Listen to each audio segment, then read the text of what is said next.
बड़ी विचित्र है। और सत्संग सुनने के बाद यदि थोड़ा सा परिवर्तन नहीं हुआ तो हमारी भाषा में ऐसे सत्संग का, ऐसे सद्गुरु का परित्याग कर देना चाहिए।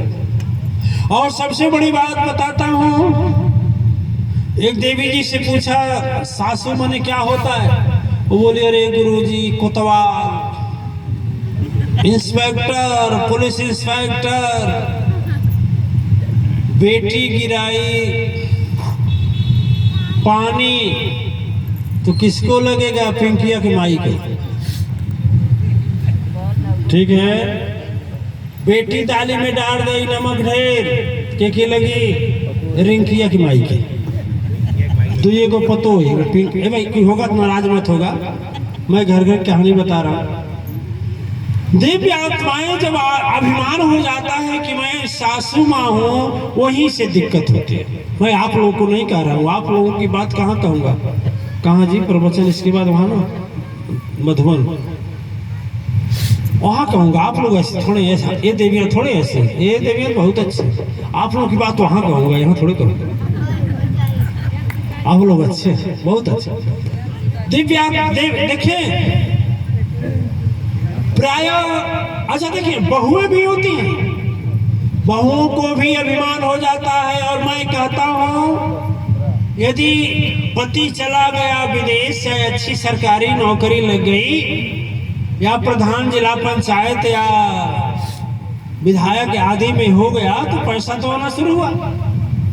तो अब वो सोचती है कि बस हमारे ही पति न कमाए तो घर चलने वाला, घर चलने वाला। ये भी देखिए भूल है, अभी भूल कर मत भूल करिएगा कि एक व्यक्ति जो अधिक कमा रहा है आपका पति, तो भी घर चल रहा है, चलाने वाला एक होता है। अच्छा सुनते हैं कितनी पत्नियां जहर देती हैं अपने पति को आजकल के जमाने में? नहीं समझे, समझा दे। जैसे बैंकॉक से आ गए, चाहे दुबई से आ गए, चाहे लंदन से आ गए, कहीं से सर्विस करके आ गए घर पर, अब भोजन निकाल दिया गया, तो भोजन के पास हवा झलने वाला कौन रहेगा? या पंखा है या एसी है, तो रोटी चाहिए या चावल चाहिए या सब्जी चाहिए या दाल चाहिए या दही चाहिए, पूछने वाला कौन होगा? पत्नी बैठ जाएगी प्रेम से। हाँ नहीं जानता नहीं, हाँ हाँ बोला। अरे कमाई राउर आई ससुई, आपको माई बाड़ी ना, हम नंदी का नाम लेकर के बिना पूछने तरह दे। और पति बोलेगा छप छप छप क्या हुआ रे? वो भी तो बहन है ना, दे दी तो क्या हो गया, ठीक तो है, चलो अब तो चुप। लेकिन जहर का थोड़ा सा सुई में जहर भर गया, दूसरे दिन फिर शुरू करेगी। हमके क्या करेंगे भाई, आपके तो बाउर लगेला ना, सजी कमा कमा दिहल करें, आए आप लड़के भीख मांगे। हम एगो मोटकी बा, मोटकी कोई ना जेठानी है, मोटकी बा 8 बजे ले सूत के उठी, सजी काम करब हम, आओ के कोनो कथा कम नहीं है, सब आपके कमाई से चलो था जान नहीं। न्योता हुई आपकी कमाई से, खेती बोआई आपकी कमाई से, खेत लियाई आपकी कमाई से, गाय के चोकर आई आपकी कमाई से, वो बेटी बिहल जाई आपके कमाई से, आय आपको कुछ महत्व ना है। अब सुई भर कर तैयार हो गए, जहर तैयार है, लगा नहीं है, फिर वो बोला अरे जाने दो भाई हैं, क्या हो गया, चुप कुछ नहीं बोलेंगे। फिर चौथे दिन का इंतजार करेंगे, फिर इंजेक्शन तैयार कर रही है, फिर बोलेंगे हमके कोई मतलब नहीं, बका करेंगे बुझिया। हम तो समझ अब चौथा पना जाए ना, ये कुल ठेंगा दिखा दिया, लात मार के निकल जाए। हम तो ससुई पूछी न ससुरा पूछी न भाईवा पूछी, देखा था ना बगलिए में क्या होता, क्या करें हमके चलो जाए। अब पति के दिमाग में थोड़ा सा बात क्या हुआ, घुमा। दिव्य आत्माएं या अहंकार कर लेना, किसी भी प्रकार का अहंकार कर लेना, यह कभी चैन से रहने नहीं देता है, और पूजा तपस्या भी करते हैं, उसका प्रतिफल कुछ नहीं मिलता है। यह घर घर की कहानी जब तक आत्मज्ञान से नहीं जाएगी तब तक सुख और शांति आने वाली। एक माँ तड़पती है, उसके 4 बच्चे हैं, उसके हृदय में चारों के लिए ममता बराबर है, लेकिन वह बहू बोलेगी तीनी के माने ली, बस चौथा के नहीं माने ली। ठीक है, तीनी के माने ली, चौथा के नहीं माने ली। अब जाने ला, सब कमाई गाया, फिर जइहा दुबई, फिर कमाइया खैया।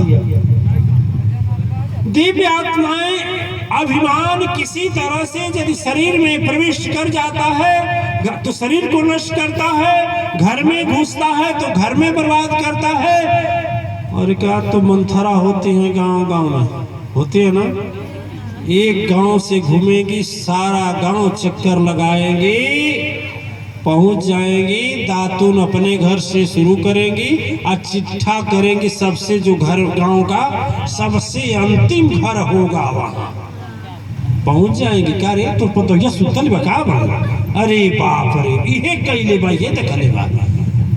अब दूसरे घर पहुंचेगी, वहां पहुंच कर ये कौन जून बारे 12 बजे लड़के सुतते में कहीं।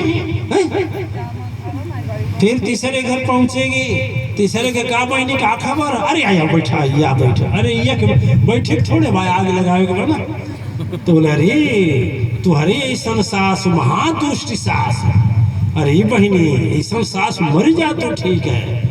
अब वो कुछ बोलेगी तो दिव्य आत्माएं ऐसे लोगों से सतर्क रहना। ऐसी मंथरा और कैकेयी गांव में नहीं, शरीर में भी बसती हैं, जो सतगुरु से दूर करती हैं, सत्य से दूर करती हैं, धर्म से दूर करती हैं। और देखिए जो अभिमान के चक्कर में पड़ जाता है, पुण्य आत्माएं, अभिमान ऐसा होता है कि कुछ आज तक दिया नहीं, किसी को नहीं दिया। कोई अभिमानी व्यक्ति बता दीजिए आज तक सुखी है? इतिहास का पन्ना लीजिए, शास्त्र का पन्ना लीजिए, अपने जीवन का पन्ना लीजिए, धर्म का पन्ना लीजिए, कोई भी लीजिए। आप लोग जानते हैं कि नहीं जानते हैं? जानते होंगे। अपने भारत देश का नाम, जिसके नाम से भारतवर्ष पड़ा है, जिस देश के नाम से देश का नाम भारत पड़ा, वो ऋषभ देव के लड़के में एक भरत के बाद एक बाहुबली हुए, और बाहुबली को एक ऐसी बात लगी हृदय में, और वह बात ऐसी लगी कि उन्होंने परित्याग कर दिया। उन्होंने परित्याग कर दिया और परित्याग करके गए एक घनाघोर जंगल में तपस्या कर। 1 वर्ष नहीं 12 वर्ष तक वृतांत बताता है कि 12 वर्ष तक तपस्या करते रहे, और 12 वर्ष तक तपस्या करने के बाद भी कुछ जीवन में घटना नहीं घटी, कोई बुद्धत्व नहीं उतरा, यानी आपके भाषा में कहें तो भगवान को सुनाई नहीं दिया। अच्छा, लोग खोजने जाते हैं ना।